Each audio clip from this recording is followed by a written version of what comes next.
Dear friends, welcome to this week's edition of the Inspired Parsha. This week we have the incredible privilege to do Parshat Shoftim. And like every Parsha in the Torah, there are so many beautiful, rich Torah ideas, especially in the Hasidic world. But I just want to focus on one pasuk, one verse. This is in Devarim, Deuteronomy chapter 16, verse 18. It's actually the opening pasuk, the opening verse. Shoftim v'shotrim titein lecha b'chol sharecha. Judges and officers you shall appoint for yourself in all your gates. The question is, it says lecha, for yourself, which is in the singular. Why is it, if we're talking about appointing communal judges, why is it written for yourself in the singular? It should be for you, for all the Jewish people. So the great tzaddik of Levi Yitzchak Berditchev says that the pasuk, the verse, is not only there to teach us about communal judges, the importance of communal judges, but it's also about putting a judge on yourself. What does that mean? You know, this time of year, we go through a little bit of an accounting of ourselves. That's part of the beauty of Rosh Hashanah, the upcoming holiday, and the great month of Elul that we're in, is that it's a time for inner reflection. Put a judge on yourself.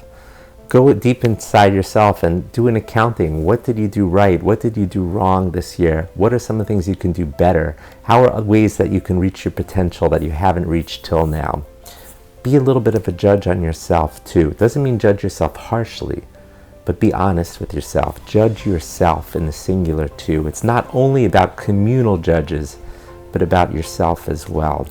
And it says in all your gates, the pasuk goes on to say, you know, sometimes that means, Levi Yitzchak Berditchev explains that sometimes we have to put gates on ourselves, you know, certain boundaries on our behaviors so that we don't fall too much. We have to sometimes put these gates on ourselves.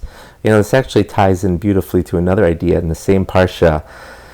It says, Som tasim alecha melech, place upon yourself a king. The Me'or Einayim, who is the great tzaddik of Menachem of Chernobyl, one of the great students, disciples of the Baal Shem Tov, and then he later on he learned under the Maggid of Mezerich. He used to say that when it says Som tasim alecha, place upon yourself a king, he says it doesn't only mean, again, a communal king. It means place the king upon yourself. Who, of course, is the king? The king of all kings, the master of the world. Allow him to enter your life. Allow him to have sovereignty in your life. You know, one of the whole ideas of Rosh Hashanah is accepting the sovereignty of the Almighty. We dedicate a whole portion of our prayers, of our tefillahs, to Malchus. Malchus, accepting the sovereignty of God in your life. So these are verses that are not just there on a communal level. These verses are there on a personal level as well. I want to wish everyone a bracha. I want to wish everyone a blessing. You know, this month is a very powerful month. The great Balatani used to always say that it's Hamelach Basada, the king is in the field for this month. The king has come out to us. He's together with us.